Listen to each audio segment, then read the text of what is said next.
We're now joined by Adam Smart from AppsFlyer. How are you doing today? I'm very good. Thank you for having me. Fantastic. I understand you did a talk. Was it today or yesterday? I did 3 yesterday. Well then. Yeah. I imagine a solo one and a bunch of panels. Season pro.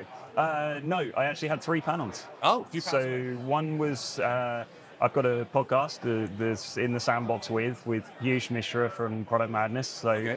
we did a live version of that, which Oh, is going to be out in the public very shortly. Very nice. I did another panel which was surrounding the creatives and the importance of creatives at the moment, especially with all of the privacy changes that have been introduced and how you work with creatives now and why it's important to work with creatives more now. And another one that was looking at the impacts of the economy, the situation at the moment for gaming, and whether or not it's the right time to launch games for companies. Well, it's funny you should mention that. That's what we're talking about. First of all, though, if anyone hasn't heard of AppsFlyer, give them the one-sentence slug line. I mean, we're there on a very primitive level. We're there to connect the click on an ad with the install, and that's the sort of whole premise of what we do. Everything else that we have, all of the other features that we have all been spawned from the needs that arise outside of that. But that's the main premise of what we've got. Gotcha. Well, let's start with the state of the industry, which has, suffered a little bit in the last 12 months. We've seen a lot of layoffs. We've seen some spend has been up, but engagement has kind of been down. And we've had a situation where people are blaming regulation, people are blaming lots of things, but the end result is fewer jobs, VC funding's down, fewer games are going to get made this year. That's just sort of what's happening. So from your perspective, how does that affect what you do on a day-to-day basis? And what are you hearing from your clients and customers? What are they asking you for? I think it's not anywhere near as doom and gloom as a lot of the media makes out. And I think when each individual case of redundancies and that sort of stuff has to be, you can't just club them all together and say that this is all one reason for the redundancies. I think there's multiple different reasons going on for that at the moment, and some is, when you're looking at the PC and console side of it, some is what has always been done, really. It's just been a lot more quiet than it is now. When a game has been released, all of the people working on that particular title maybe are no longer a need, so they scale back, and that's happened for years and years and years on the PC and console side. On the mobile side, I think a lot of companies have taken investment or perhaps not invested the money. They've invested towards growth from some of the COVID bump money. Yeah. And that growth isn't necessarily there anymore, so they've had to scale back.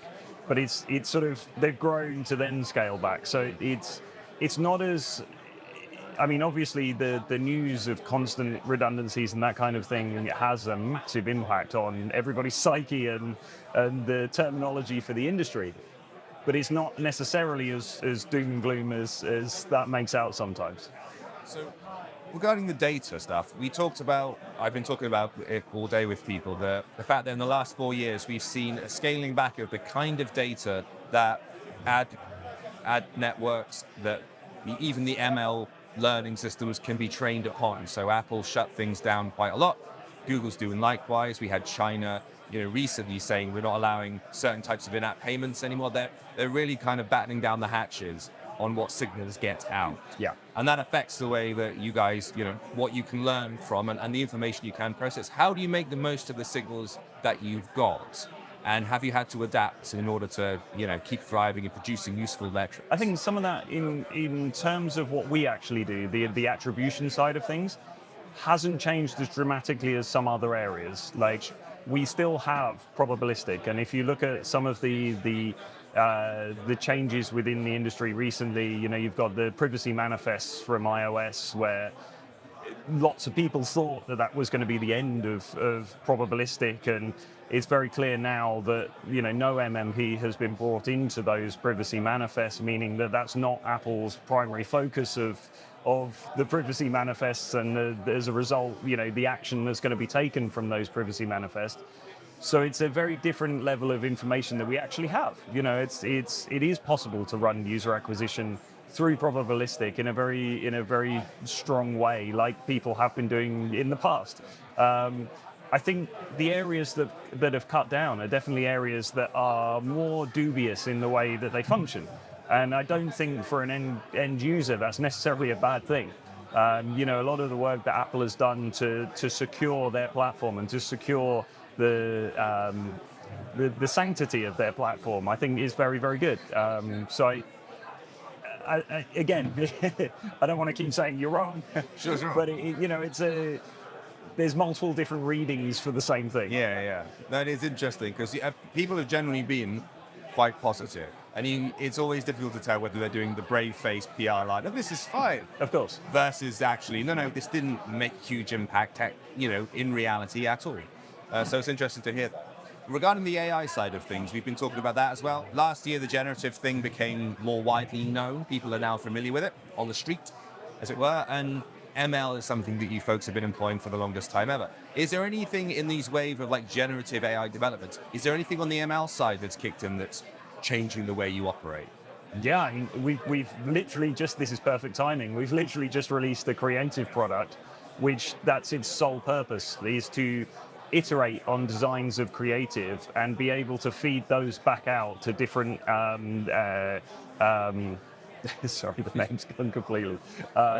Generative AI services. Oh, gotcha. So you would be able to see all of the readings come in from each of your individual campaigns, and more than the individual campaigns, the individual creatives, and then be able to iterate on those, but send them out to multiple different. It's kind of.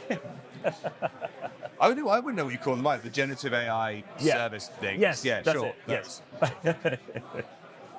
Generative AI. Yeah. Okay. That's interesting to hear because it has got a bit of a questionable reputation at the moment, I guess. People are concerned, rightly so, alongside all the layoffs. I think it's coming at a bad time where there's legal issues. There's a lot of legal issues that are attached to it, and I think it's still an area that's establishing itself. And I think now, for me personally, I think it's too early for video. I mean, video is the main source of advertising for a lot of creatives, and I think generative AI is just a little too early in terms of what it can actually do and what it can achieve. And I think give it a year or so and the services will be up to par, and it'll be usable by everybody. you think there'll be something in it. Yeah. So yeah, definitely. what about coming to these kind of shows? Like face-to-face events obviously been back for a while now, but what's the benefit from your perspective to doing something like this over, I don't know, Zoom or Skype or whatever?